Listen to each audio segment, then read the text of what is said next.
starts in 10, 9, 8, 7, 6, 5, 4, 3, 2. Welcome back to the Last Minute Fantasy Scramble. Today we got Bobby, we got John, we got Bud, we got K-Mac. Squad's all here, and we're ready to put on a show for you today. So, before we go into anything else, we want to take a look at this last Thursday night football game. Actually had another one that might have seemed to be pretty exciting. We had the Packers, we had the 49ers. Bud, what are your thoughts on that game? The Packers got revenge after losing in 2019 in the playoffs to the 49ers. Aaron Rodgers is looking true to form, right? He's 25 of 31, 305 yards, 4 touchdowns, almost had a quarterback rating of 100. He was at 98.8, and he did a good job of hooking up Devontae Adams. If you had him, you had a good day. Of course, 173 yards on 10 receptions and a touchdown. It's pretty damn good. So everybody being healthy and firing on all cylinders on that side is pretty good. And Aaron Jones coming back is a huge relief. He didn't have a monster game, but once you knew that he was active, you had to fire him up. And he still got you a dozen points if you're in a PPR, but that's a good sign moving forward, especially if you had him and he's been injured for the last 2 weeks. He sat out, but it's a good sign because we know that the Packers medical team is very very cautious about starting their players, and him getting activated with the calf injury was very important. So I think moving forward, we're going to see Aaron Jones on the regular. And once Jamal Williams comes back, we'll probably see him in the mix as usual. But it's a good sign for Aaron Jones. But on the 49ers, they're dealing with a myriad of injuries, right? So you have, Jimmy G's out, Kittle's out for, they say 8 weeks. He might come back sooner. We don't know about that. So he might be done for fantasy season, but also, the receivers all were part of the COVID reserve list. So there's no Brandon Ayuk, there was no Bourne, Debo Samuel's dealing with his issues. So all those guys were out. So you start seeing, Nick Mullins enters the picture.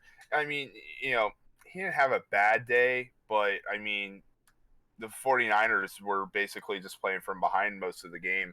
The only thing that was really caught the attention of most people was on the receiving side of the ball with Richie James. 9 receptions, 184 yards, and 1 touchdown. Like, where did this guy come from? Like, so it's like, that was pretty interesting to see. But the 49ers dealing with these injuries, you're kind of worried about them. I don't see really. When the receivers come back, I see some production. Everybody fired up JaMychal Hasty, and he did nothing. It was Jerick McKinnon was the guy that was leading the carries there. And even then, I mean, they only had 7. The team as a total only had 17 total carries. So, I mean, the rushing game just really isn't there right now. And I'd be a little afraid of it moving forward. But that's pretty much how I feel about it.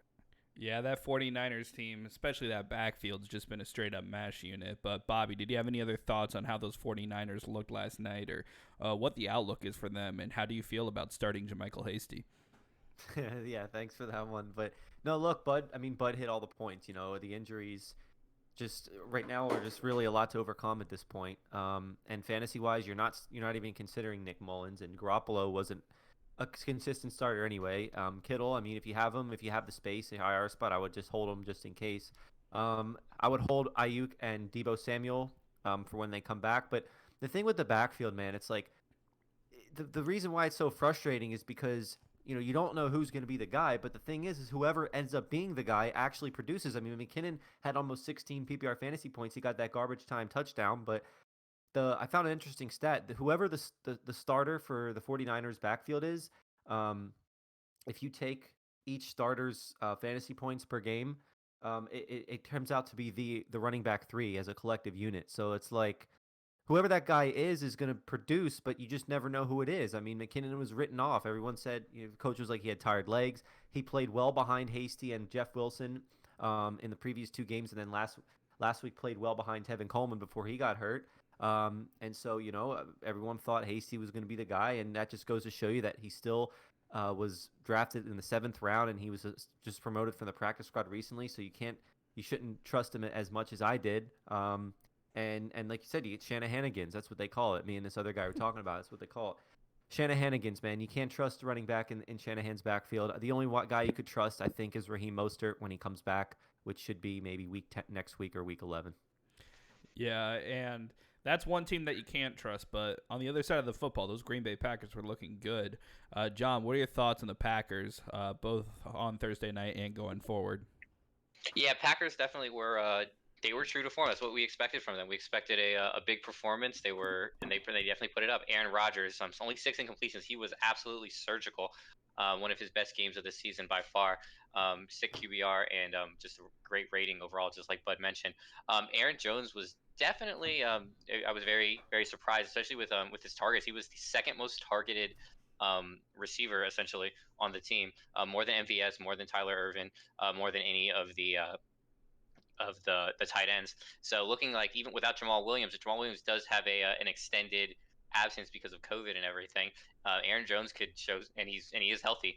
He'll show some very very good promise in the coming out of the backfield in the receiving game as well. So you, like I said, off injury.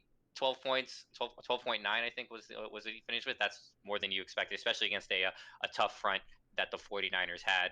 But overall, like I said, it was the game that we expected from the Packers. They kind of last year we weren't really sure how good of a team they were. This year we were pretty sure they're that good team, one of the best teams in the NFC, and they definitely proved it going into San Francisco and outside of those 2 late touchdowns, absolutely handing San Francisco their ass essentially. Yeah, and you mentioned the 6 incompletions by Aaron Rodgers, and especially in that first half before MVS took off for that huge touchdown, it looked like his receivers just did not want to catch the ball. Like, there were several situations where Aaron Rodgers threw the ball to one of his receivers, and if his name wasn't Devontae Adams, he wasn't coming down with it. And, yeah, I feel that just speaks to Rodgers' greatness, and just to see what he could do going forward in this year with his limited weapons. Like, he's definitely has a big game potential week in and week out. So before we go into this week's slate of games, definitely want to take a look at our inactives, which are coming out as we speak. Bobby, any notable names sticking out to you so far who is or is not going to be playing? Well, we know Calvin Ridley was just ruled out. It sucks for Ridley owners. We're all Ridley owners here, except I think John. I don't know if you own him or not, but Not yet. not yet. But from a long-term perspective, it is smart because they have a bye week next week, so you bring him back fresh, ready to go in week 11. He's out. For the later games, Michael Thomas and Chris Godwin are both look like they're good to go, so I would count on them. And Keenan Allen was the other big question mark of a lot of people had. He came down. They listed him as questionable with an illness yesterday, and he had a sore throat, and so they had to rule out COVID, which he did test negative this morning. So he looks like he's good to go. John, what about Zeke and some other guys? Yeah, Zeke. I heard they're optimistic about him, so we'll definitely see. So if you have like a flex spot open, or you have just a spot that you could maybe like stash Zeke and maybe just have a secondary option, I would definitely look for that. Another thing to note for is that Christian McCaffrey and Mike Davis are both active from what I'm hearing, but also they are going to be rotating series, so that is definitely something to note as well. Definitely, obviously, if you have Christian McCaffrey, you got to roll him out. I mean, he was high chance he was the number 1 draft pick in your league. So you have to roll him out regardless. And the Chiefs are a softer run defense as well. But I mean, just definitely taper expectations from that, especially from Mike Davis, if they're going to be rotating as well. Yeah. Go ahead. Can I jump in real quick? I just wanted to say just real fast about the Zeke thing. So keep in mind that it's a later afternoon game. So to have a plan in place, if you don't have Pollard and you can't do the switcheroo because he's a game time decision, like go with the safer option if you definitely need to put somebody else in. If you got to start an early guy over him, and we don't know if he's going to go, you know, we say this a lot on the show. You know, some points is better than no points. So make sure you have a plan in place. Yeah, and that whole Zeke situation too. I see a lot of people already asking about Tony Pollard, and that's one guy I'm gonna say to stay away from this week, especially if 100%. Ezekiel Elliott isn't putting up these big numbers, and Ezekiel Elliott being one of the best, if not one of the best running back in the league. If he's not able to put up numbers in this constipated offense, what makes you think that Tony Pollard's gonna do it?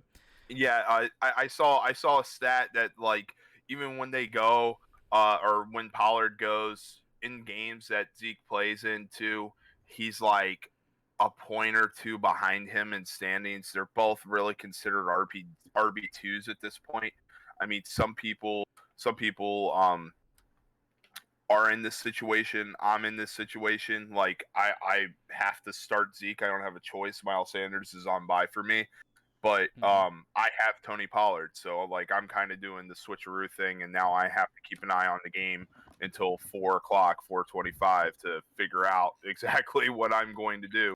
But yeah, I mean, the Steelers' run defense is the fifth best run defense in the league, and I mean Tony Pollard is a suitable backup, but Dallas is going through a lot of problems right now. I mean, if you have Zeke, obviously you have to start him, and if you have Pollard as your backup and that's your only other option, then you have to go with him. But yeah, I mean, I wouldn't expect like, oh yeah, I'm going to get a 20 or 30 point game out of Tony Pollard. It's not going to happen. You know, maybe you'll be lucky and you'll crack double digits, but yeah, I don't see anything like, super crazy out of him. Yeah, and I'm glad you brought up that Christian McCaffrey, Mike Davis situation, because that does seem really interesting. You see, before McCaffrey went down, he had the highest usage rate out of a running back, basically since he's been in the league. And whether that came down to necessity, his skill level, or just the coaching staff's faith in how good he is compared to the rest of the running backs on that team, really showed you at least how they were using him. But with him gone, it makes you wonder how much actually was McCaffrey and how much was the system that he's placed in. How much was it because of that offensive line? Because Mike Davis put up pretty comparable numbers, at least for the early part of the season while McCaffrey was gone. He kind of tapered out those last couple of weeks, but still, he's proved that he can be the guy when put in that spot. So especially with McCaffrey coming off of an injury, it makes you wonder exactly how much they're going to use him, how much, and this is going forward in general, how much they can use Mike Davis knowing that they have him as a valuable option. And is it really worth the risk putting McCaffrey out there for 20-plus touches a game if he's coming off of an injury that's put him out for a good third of the season now, and he could be out there and get injured at any time if they know that they could get close to the same production with Mike Davis. So it makes you wonder what that's going to be like going forward. And Bobby, I know you just made a move for Mike Davis, and I'd like to hear your thoughts on that whole situation between those two guys. I mean, the move was just kind of out of a necessity. It wasn't that I was necessarily targeting Mike Davis, but obviously it was a part of the deal. I'm actually starting him this week, but my running back situation is horrible. So, look, I think that this week, they, like John mentioned, that report that came out that they're going to rotate the running backs. I believe that, and I think they really are. But I still think that they paid money. The money talks, and McCaffrey got that big contract in the offseason. He is their guy. And I think as the weeks go on, he's just going to continue to take the majority. I don't think he's going to be playing. I think I think he played almost 100% of the snaps last year in every game. I don't think that's going to be the case, but I don't think McDavis is going to play significant time enough to where it's going to hinder McCaffrey really at all. Obviously, he's going to be a valuable handcuff, but after this week, I don't think he's going to have much standalone value. All right, so we are about to go into our breakdown of every game for this weekend. But before that, just wanted to mention the bye weeks for this week are the Bengals, Browns, Rams, and Eagles. But besides that, let's start breaking down these matchups rapid fire style. All right. John, you got Broncos, you got Falcons. Let's hear it. This game is probably not going to be as good as you expect, but fantasy, it does pose some interesting options. Matty Ice looking to have a huge game. Denver gives up one of the top 10 against quarterbacks. They give up the most points. I'm liking no Ridley. Give me a lot of Julio. Give me some Hayden Hurst, even though Denver is surprisingly good against the tight ends. Second best, only allowing about 8 points to tight ends this season. Not sure about Patrick. But All right, Bobby, Jerry you got Jeudy. Bears at Titan. Let's hear it. The Titans let down last week, but they're still solid. Tannehill and Henry have still been really solid. Corey Davis actually has had more volume and usage than A.J. Brown when he's played, so you start both of them as well. As for the Bears, it's really ugly, but the Titans' defense hasn't been that good, so you can still roll out Montgomery and Allen Robinson. If you're really, really desperate, high upside, high risk flyer is Darnell Mooney. Bench everybody else. All right, we got Seahawks. We got Bills. Bud, what you got? Two of the best fantasy quarterbacks right here. This is going to be a good one.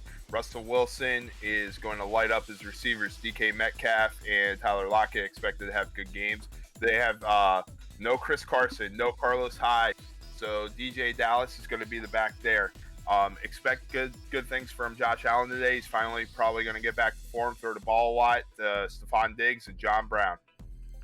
All right, John. We have the Ravens and the Colts. One of the best games of the slate. 2 5-2 teams. Ravens 3-0 on the road. Indianapolis 3-0 at home. Something's got to give like last week. Does Lamar Jackson find his groove again? Another tough opposition. This Indianapolis defense is no joke. I do like Lamar to put up a favorable game though. Phillip Rivers, we'll see what he can do with no T.Y. Hilton. Maybe find some of the other receivers. Maybe even Trey Burton as a tight end could be another solid option as well. Jonathan Taylor, another good choice to roll him out there. All right, Carolina Panthers, Kansas City Chiefs. Bobby, the floor is yours.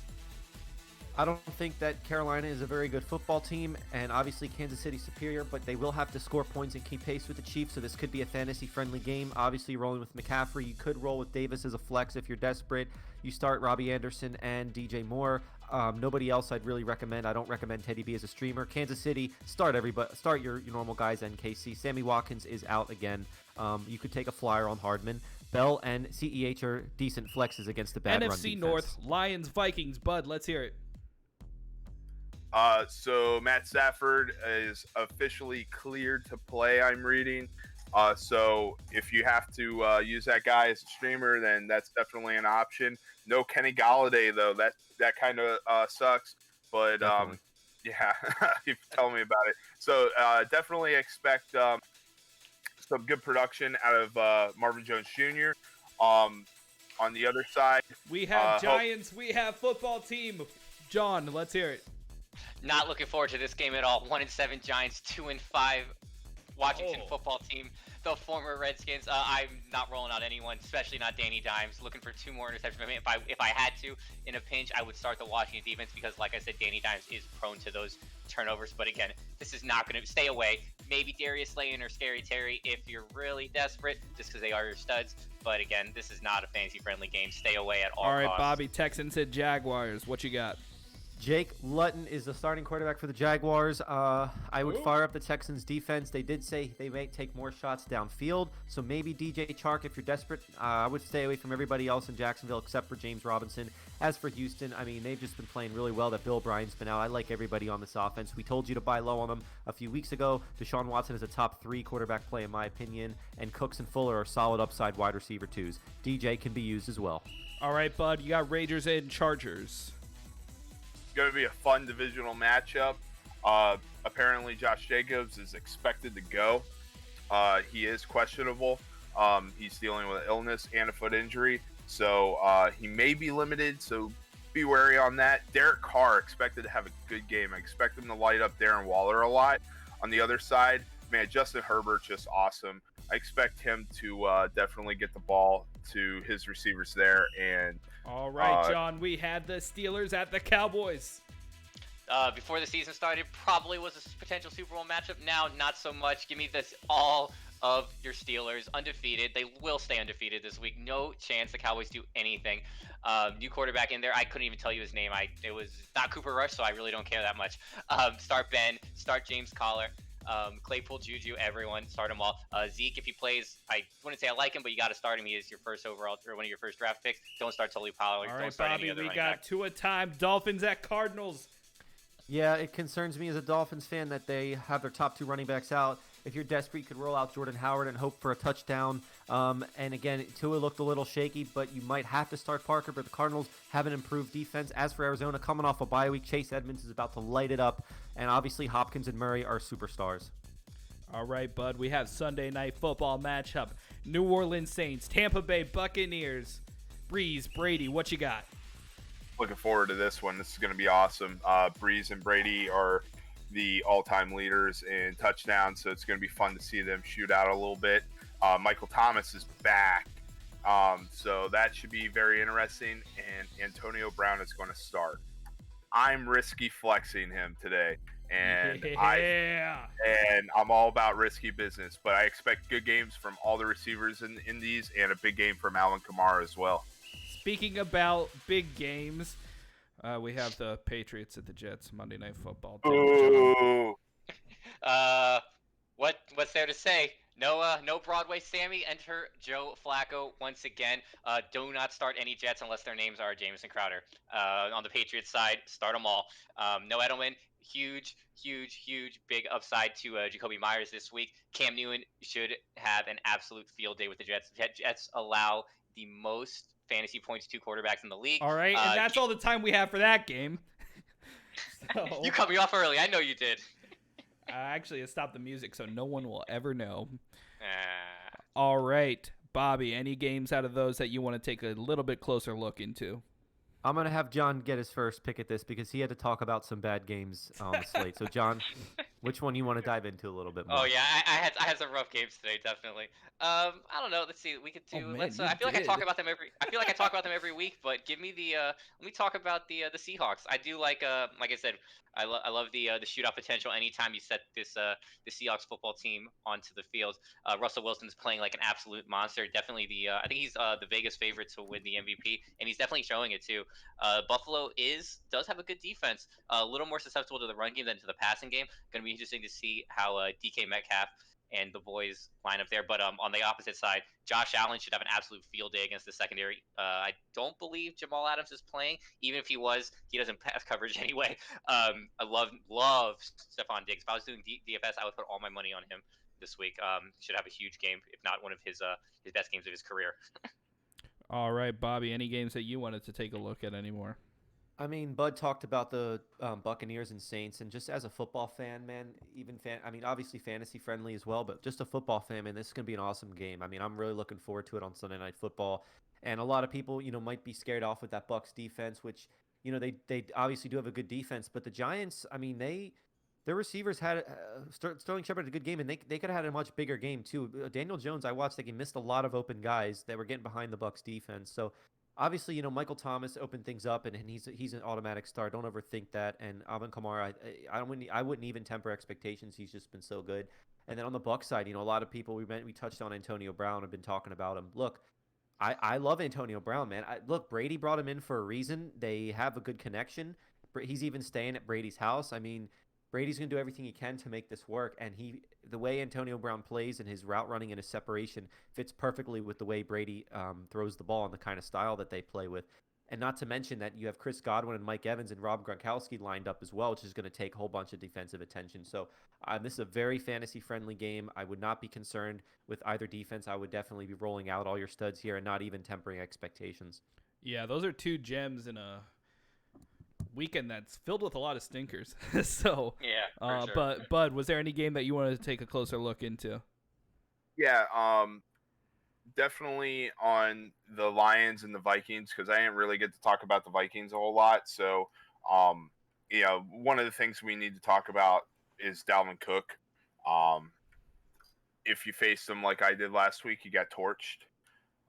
He killed it last week against the Packers. He had 226 scrimmage yards. He rushed for 163, and he had a career high of 4 touchdowns. So I think that was pretty much it was a career high day for him.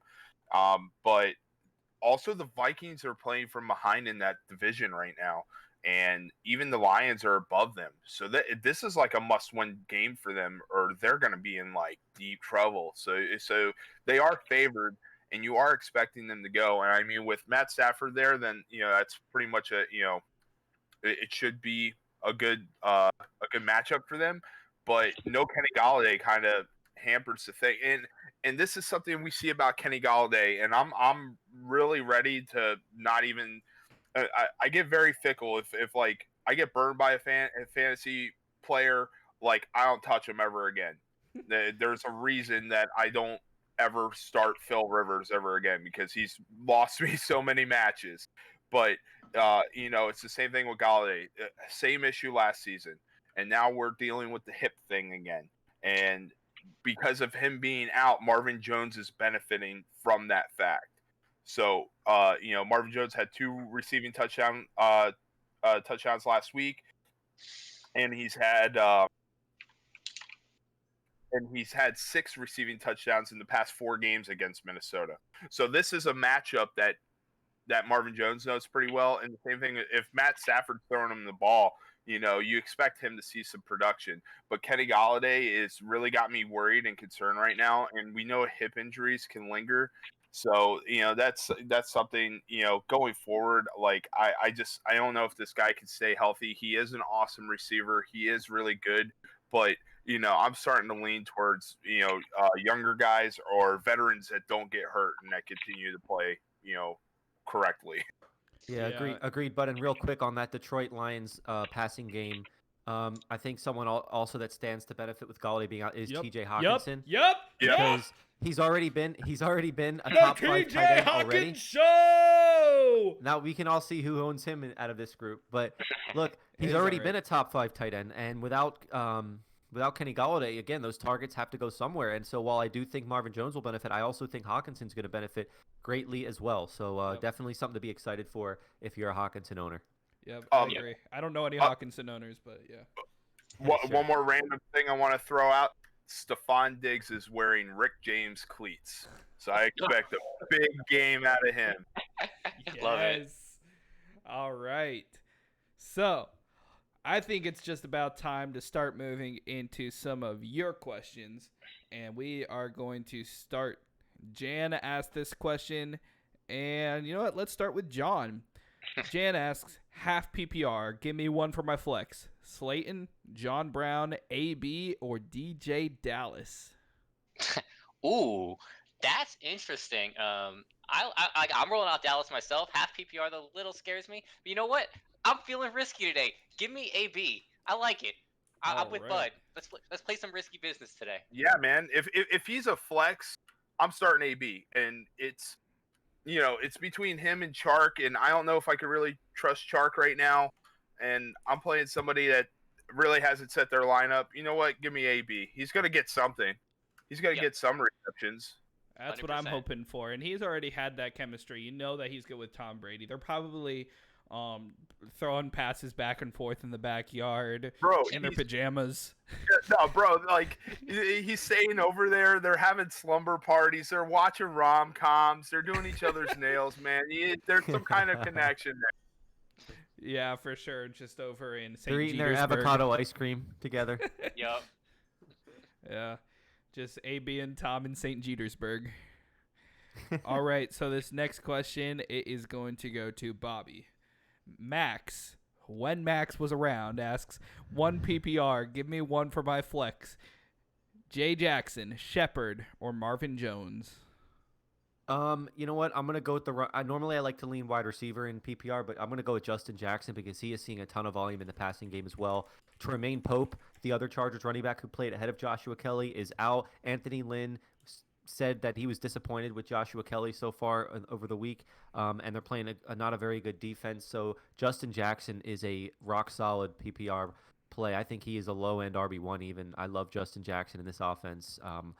When Max was around, give me Justin Jackson in that bunch.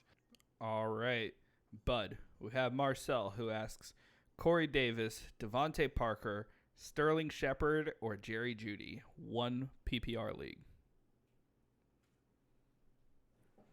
Your options are Corey Davis, Devontae Parker, Sterling Shepard, or Jerry Jeudy.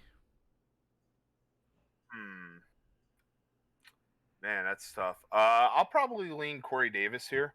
The Titans are looking to kind of, get their act together.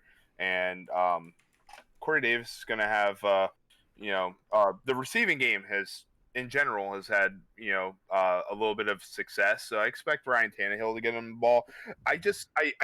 We didn't see enough of Tua hitting Parker. I mean, yeah, I know that they had the one touchdown, But that was the only reception, right? Yeah, he was 1 reception for 7 yards and a touchdown. yeah. So that's something I'm gonna lean Corey Davis though in this case. The other guys I think are fades for me. I think that Ryan Tannehill is gonna get the ball out a lot. Yeah, and bringing up Corey Davis, I know we mentioned him quite a few times on this show, but I think he's just so underrated for how many people own him and how many people are starting him. Corey Davis is a stud, and his numbers will show when he's active that he's just up there with the top wide receivers in the league. And I feel that he is criminally underrated and underused, and I think that, yeah, I'd say he's a top 20, maybe even sneaking into the top 15 wide receivers in the league when he's healthy. That's just my thoughts. But, yeah, let's move on. David asks, flex spot, full PPR, Cobb, Bell, Patrick. I also have Dez, LOL. And, Bobby, this one's yours. Well, is Tim Patrick even going to play? Let's see. Because he... I don't think he is, actually. I mean, I know he was all right, that makes your questionable. decision a little bit easier. Between those, I'll go with Le'Veon Bell. He's going to see, some touches at least, but Carolina, I think it's going to be, again, a high-scoring game, and Carolina's run defense isn't very good. So out of those options, I would prefer Bell, even though I'm not happy about either. I'd like to stop for a moment and just get all of your opinions on Dez Bryant. He was activated from the practice squad. Are you expecting much out of him? Is this a guy that you're willing to take a flyer on? I personally aren't. If you're super desperate and you just need something, I mean, maybe next week, because I don't think he can play this week, right? I think he's activated, but I don't think he can play. I personally wouldn't. Like I said, if you really need something, maybe you could take a flyer on him, like stash him and just pray. But at this point, there's just way too many options on that team. I mean, between the running backs, Lamar, definitely he's been struggling. Hollywood Brown is on 100% the number one option if he can ever get going. Mark Andrews is still a solid option as well. I feel like he wouldn't even be a top 3 or 4 option. All right, bud. Next question is for you. I think we've heard enough about Dez Bryant. Michael asks, and we got running backs. Damian Harris, Zach Moss, DJ Dallas, Zeke, or Gurley. Gotta start 3. Got to start 3. So Damian Harris, Zach Moss, Gurley, and who was the other one? DJ Dallas and Zeke.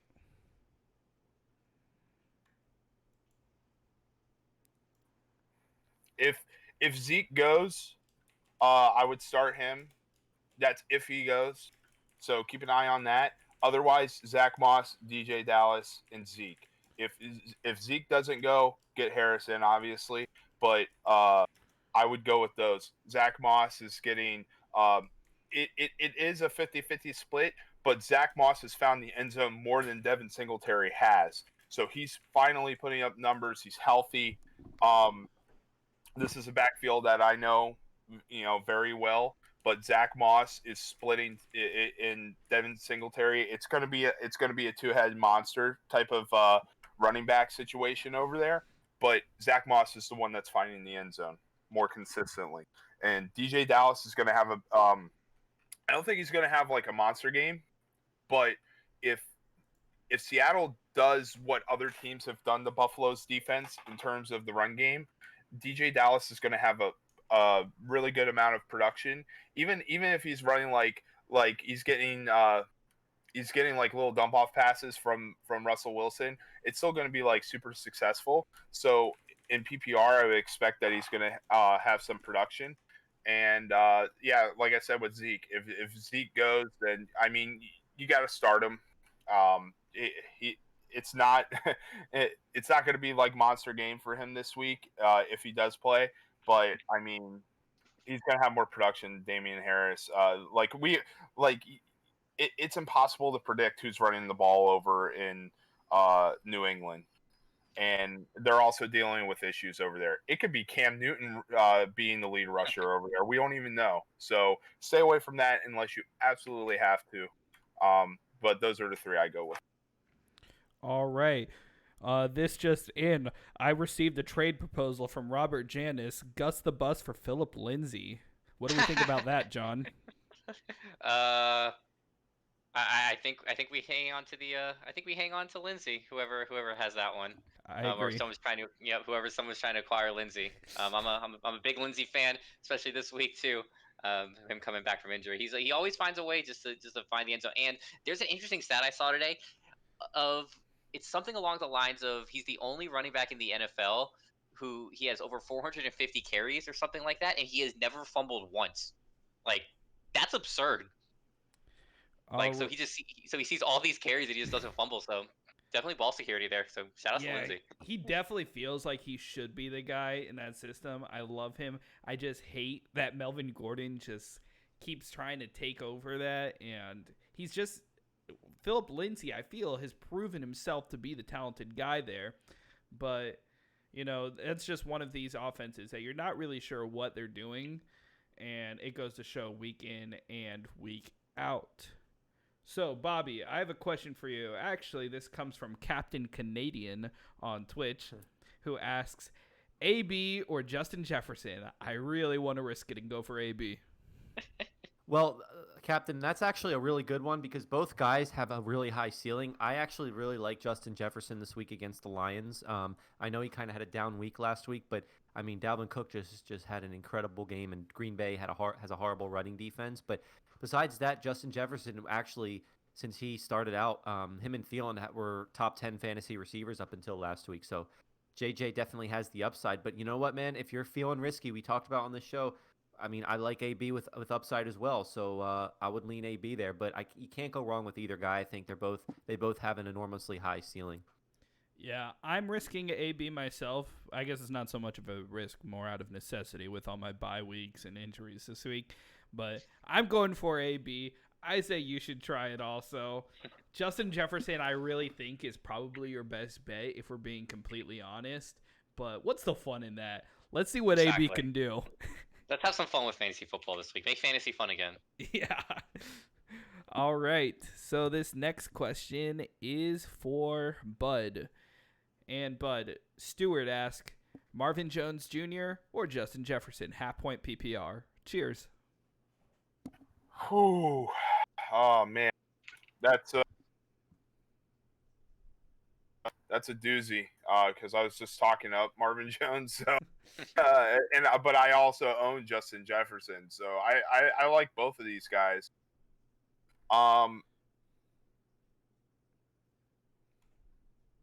I'm sorry, I'm thinking. Yeah. All right.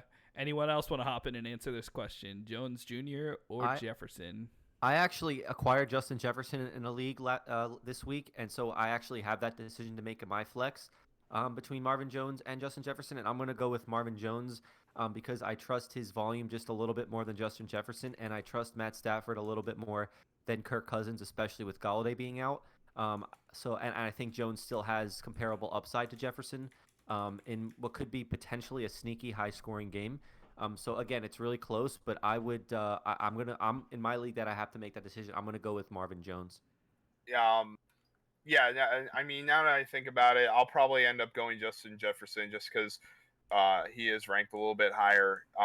He does have the opportunity to get more just like breakout plays that he could take to the house, and he's already shown that he's an efficient rookie. I'm pretty sure he's the best rookie wide receiver. So I mean, next to CeeDee Lamb in terms of ranking. Yeah, I mean, it's a doozy. But like I said about Minnesota earlier, I think Minnesota has a little more to gain from winning this game. It's definitely going to be interesting to watch. But I think that Minnesota is going to ball out a little harder. But hopefully Detroit keeps it competitive and Minnesota has to throw the ball a little more instead of relying on Dalvin Cook all game. All right, John, we need to break the tie. Who are you going with, Jones or Jefferson? I think I go Jones today. In this specific matchup, like Bobby said, a sneaky high scoring game. Two not very great defenses, and I think I lean Jones, but it's super close because like we It all love is. Justin Jefferson. But It's I very think close. like I said, like I lean Jones just because that Minnesota secondary is just so atrocious, and like they gave up so many points that I think Jones like he balled out last week, and I think that he'll ball out again this week. But again, not taking away from Jefferson, I feel like it's like a 1A and 1B type situation. Like Jones may get you 25 and then Justin may get you 20. So it's just like you're splitting hairs here, I feel like. But again, like that 5 points could matter too. So like again, like splitting hairs, but if push comes to shove, gun to my head, give me Jones Jr. All right, Bobby, we have Clinton who asks Zach Moss or Wayne Gallman, 1 point PPR. Yeah, I'm gonna go with Zach Moss. I don't. The Giant. I know that Devontae Freeman's out again, but the Washington football team has a very good front seven, and the Giants. I mean, you'd think well Wayne Gallman was gonna be the guy, but Alfred Morris played almost the same amount of snaps as him, and then they have Deion Lewis sprinkled in as well. So Zach Moss and Singletary are down to a 50-50 split, like Bud said, and Zach Moss is getting those goal line carries. He's getting the red zone carries, and he's been outperforming Singletary anyway. So I'll go with Zach Moss here. All right, so this next question, Laird or Howard, full PPR league, but I'm going to let you take this one. I don't Dolphins like. question. I don't. I don't like this one. Nah, dude. You know, I will give my answer for this because I was in the same situation. I wasn't super thrilled about Lindsey's situation this week, who was my other running back, so I had to make the decision. Go for a Dolphins running back, Laird or Howard, and I am going Howard, and I'm going to tell you why. Jordan Howard, in almost every game that he's played this year, has scored a touchdown. His numbers, besides that, haven't looked good. Like almost a negative yards per carry kind of situation. Really not that great. But that touchdown, and that was with Gaskin, that was with Breida in the picture. And Ryan Fitzpatrick, who's known to make the occasional run for a touchdown himself, actually led the Dolphins in rushing yards last year. But I'm very high on Howard for this week, and only this week. I think that he'll have a lot of potential, especially if you're in standard scoring, which I see now this is a full PPR league, so that might not be the case. Laird is going to get you more catches, but I don't know. I don't trust Laird or Howard really that much, but if you're going to get touchdowns, I think Howard's going to be that guy. I think he is good for at least one touchdown today and probably more carries because he is the better runner out of those two guys. So I'm going to go Howard. Yeah, I'm totally with you. I mean, like, I see people in my leagues picking up Patrick Laird. I mean, if you're desperate enough, yeah, that's okay, and hoping that he turns out. But I mean, this is a situation to be best be avoided. But Jordan Howard is the guy that he's a veteran, right? And we've seen him produce on other teams before he came here, in the past, and Brian Flores is a very conservative coach, and he's gonna lean on the guys that he knows that he can trust, right?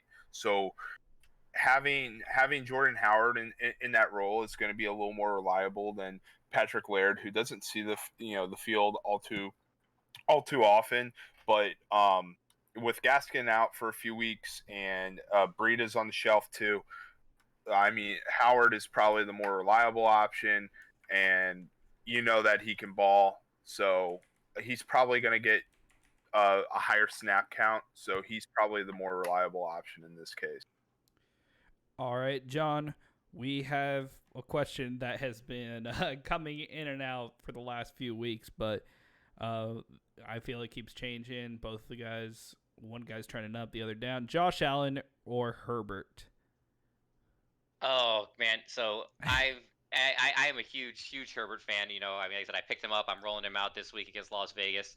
But again, like I also like a matchup player too. So I think in the matchup, you got to start Josh Allen this week.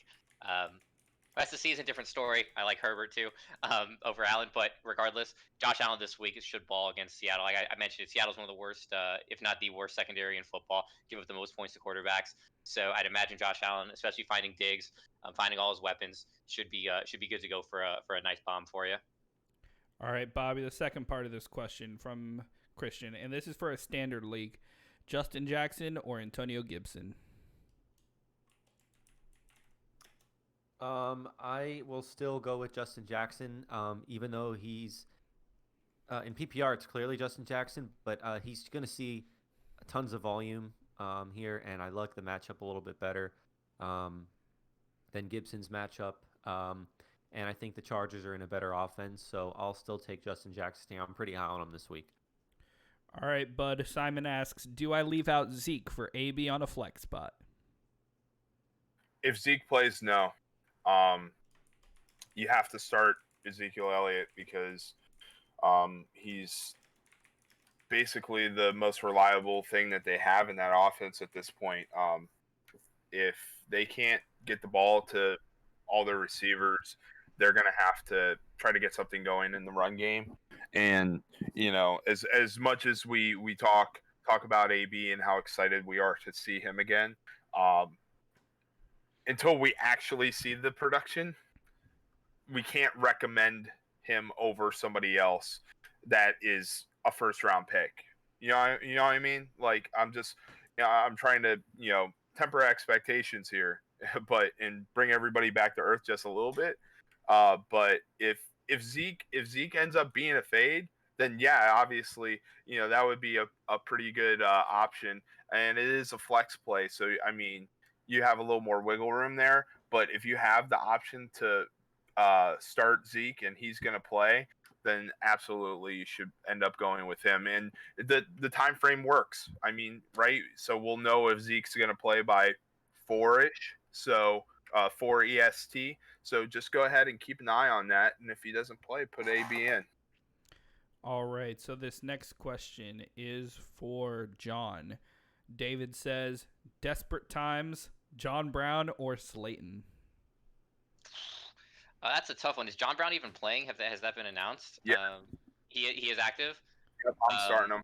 Okay. Yep. Yeah. So I definitely agree there. I roll out John. Said I've talked about how bad Seattle secondary is going to be a shootout.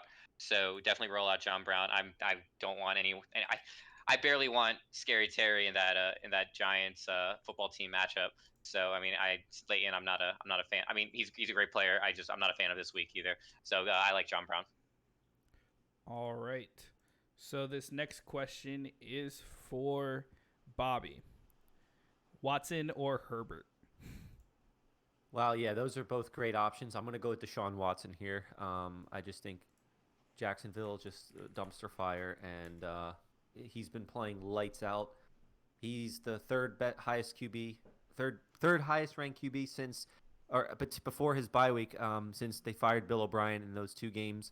And he provides a slightly higher rushing upside than Justin Herbert as well. So I'll take Deshaun Watson. All right, John, what was your answer on that John Brown or Slayton question again? John Brown. All right, John Brown. Pants down, John Brown. John Brown. All right, Bud. Marcus asks, Adam Thielen or Deontay Johnson? That's a good one. I like that. Yeah, give me Thielen in this case. Like I'm pretty high on the receiving game for Minnesota this week, and Deontay Johnson has a lot of other guys over there he's got to compete with for catches, and I don't see Pittsburgh throwing the ball too much later in the game because they're going to blow the doors off of the Cowboys, and they're going to take. I'm guessing they're going to take an early lead, and it's just going to turn into basically running down the clock with the running game. So Deontay Johnson's awesome, but in this case, I think Thielen is a little more reliable, and I'm probably going to go him. All right, John. Peter asks, Pollard or Evans flex? I'm going to assume that's Mike Evans. Yeah. Like I said, like we're all staying away from the only running back. The only probably one of the 2 or 3 players we're starting from Dallas is going to be Zeke and maybe 2 other receivers. And if Zeke's not playing, like Pollard is not an option. He's basically not even there. Just so give me Mike Evans. All right, Bobby. Jared asks Sterling Shepard or Des Bryant at wide receiver, Ronald Jones, Joshua Kelly, or Rex Burkhead at running back. This sounds So fun. the second question I'll answer real quick. Ronald Jones, I'm gonna go with. I know Fournette kind of started taking over that backfield when he fumbled, but he's still in such a great offense, and I still think he's gonna see some work. And that's kind of a game that you all really want a piece of. And the other options are just. I don't think the other options are even good at all. I see a lot of those guys on my waiver wire. And then the option between Sterling Shepard and who was Des that? Bryant. That second one again? And Des Bryant. Yeah. There's a reason why I forgot who it was. Look, we're not high on the football team in Giants game, of course, but you still have to start Sterling Shepard over Des Bryant. I mean, they said he's going to be active and all that, but like He is it's a eligible low to play. volume. Yeah, he's eligible to play. You can't trust that passing attack. It's very low volume and a good defense, especially his first game back in years, man. You got to roll out Sterling Shepard, who's actually quietly been pretty consistent in PPR leagues despite being on a bad offense. All right, Bud. Jared asks Devin Singletary or Hope Zeke plays at 425. So yeah, if the Bills are the Bills on the early game, Yes, they are. I'm totally all over the place. Okay, yeah. So look, man, if you don't know, if you don't have any other later options, and you don't know if Zeke is going to go, I mean, we probably won't because he is a game time decision. Then go with the safer option, start Singletary. I mean, Singletary is healthy, and he's going to get some work, but he is going to split with Zach Moss. So hopefully, we're expecting this to be a high offensive game. Hopefully, so you kind of expect Singletary to get a good amount of work, but like I said, keep in mind that some work is better than no work. If you need points, then you owe it to yourself to start the guy that's gonna actually play, that is going to play. So don't sell yourself short on Singletary's production when you don't know if Zeke's going to play. So I would do Singletary if you don't have any other options, just so you don't catch yourself getting a goose egg. All right, John, we got a similar question from Chris who asks go with Shepard versus Washington or roll the dice with Godwin tonight? Yeah, I'm rolling the dice with Godwin. They said he's going to play. Like I said, I don't want any part of that Giants Washington game. Godwin, they said he's going to play. He said his finger's fine, good to go. That's going to be a nice 3-headed monster to look at. So I definitely rolling out Godwin. All right, Bobby, you got your pen and paper ready? Oh boy. Let's do it. We got time for 2 more questions, so let's start this. Gus Edwards, Devontae Parker, Marvin Jones, Jordan Howard, and Corey Davis. Start 1 running back and flex 1. Your options were Gus Edwards, Devontae Parker, Marvin Jones, Jordan Howard, and Corey Davis. So we need 1 running back. 1 running back and 1 flex and 1 inch closer to the mic. Sorry about that. Okay, so I mean, I don't know what the setting on this league is, but for first of all, for my flex, I'm gonna go with Marvin Jones here. I know we all love Corey Davis, but he does have a little bit of a tougher matchup against the Bears, so I'll take Marvin Jones. And then for the running back, I'm gonna go with Jordan Howard over Gus Edwards. I know Gus saw 16 carries last week, but they got a tough matchup against the Colts. Like Bud was talking about, Brian Flores very conservative. He they did bring in Jordan Howard, somewhat a decent contract, and you'd think they're going to try to continue to run the ball against Arizona, who is better against the pass than against the run. So you'd think Howard would be a lock for 15 touches with goal line as well, and it's an easier matchup than Gus Edwards. So I would go with Jordan Howard and Marvin Jones there. All right, 2 more questions. Bud. Wait, who are we on? Bud. Marvin Jones or Brandon Cooks, PPR? Ooh, that's another good one. Mm-hmm. I'll go Marvin Jones. Give me Marvin Jones. All right, We- nice and easy. All right, John, for the last question, who do I start at flex? Thanks in advance. Your options are DeAndre Swift, Le'Veon Bell, AJ Brown, Antonio Brown, and CeeDee Lamb. All right, good lord. All right, so it was AJ Brown, Antonio Brown, CeeDee Lamb, and then who were the other two? Le'Veon Bell and DeAndre Swift. Yeah, so I'm fading Bell this week 100%. Like, I think he couldn't do anything against the Jets last week in a revenge game, so I think we fade him for at least until he gets more acclimated to the culture there. Fade in Swift. I think that he's still not he is seeing a little more usage, but still not a fan at the moment. I think he's going to come back down to earth a little bit. We're gonna reluctantly fade AJ Brown as well, just because I think that Chicago is one of the second or third best defense towards quarterbacks and then pass catchers as well. They're really good against. So we're gonna fade them, and I think that leaves us with Antonio Brown, right? So let's roll it out. Risky business all right. day.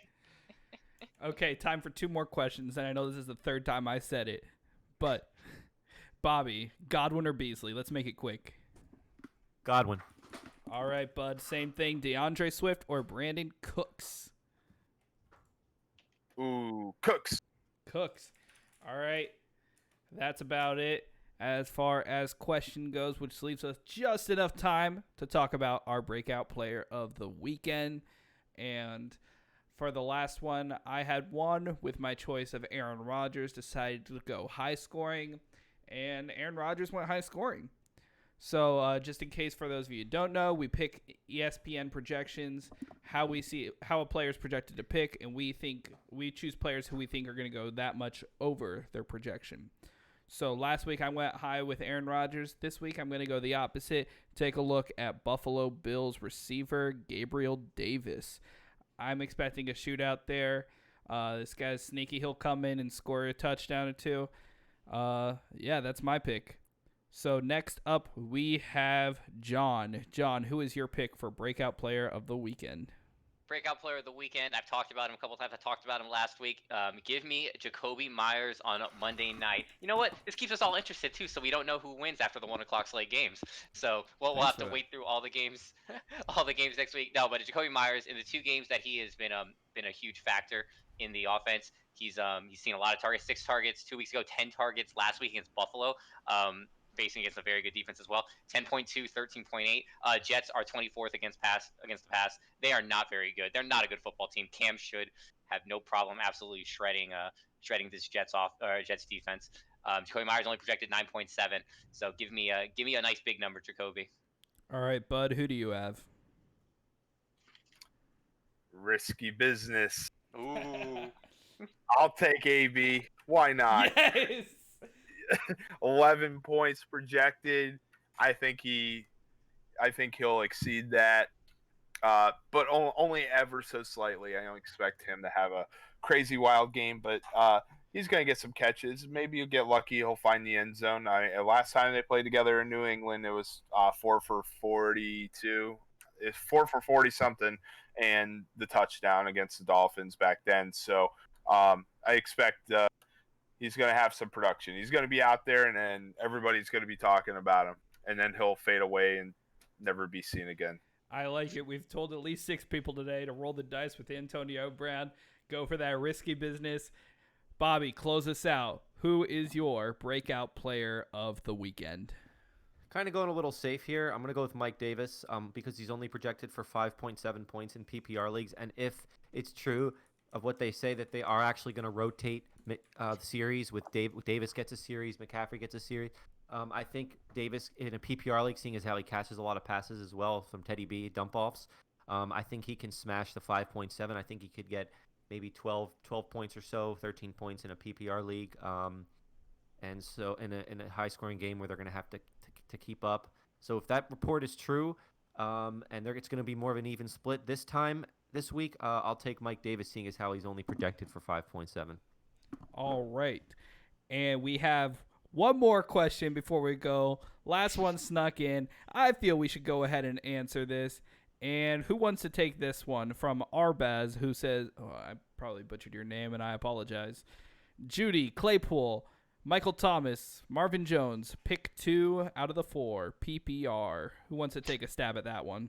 I can say for sure one person you're starting, and that is Michael Thomas. All right, who wants to pick the other one? Go ahead, bud. What were they again? I'm sorry. The rest of your choices are Judy, Claypool, or Marvin Jones. Marvin Jones. Either Marvin Jones or Claypool. It's close, but I slightly lean Marvin Jones in this case. All right, Bobby, do you want to agree with him or make it complicated? Not at all. I'm in agreement with both of y'all. Yeah, Michael Thomas, Marvin Jones, Risky Business, Antonio Brown. That's about all the time that we have for today. Thank you for listening in. And just want to remind you all to go and subscribe to us on YouTube, Twitch, Spotify, Apple Podcasts, Google Podcasts, all of that. And make sure to listen to us. We are live every Sunday at 11:30. We also put out a show on Tuesday to answer your waiver wire questions. So, for Bobby Digital Janice, John Viveros, Bud Stanio, I'm Kevin K. Mac McCartney, and we will see you on Tuesday.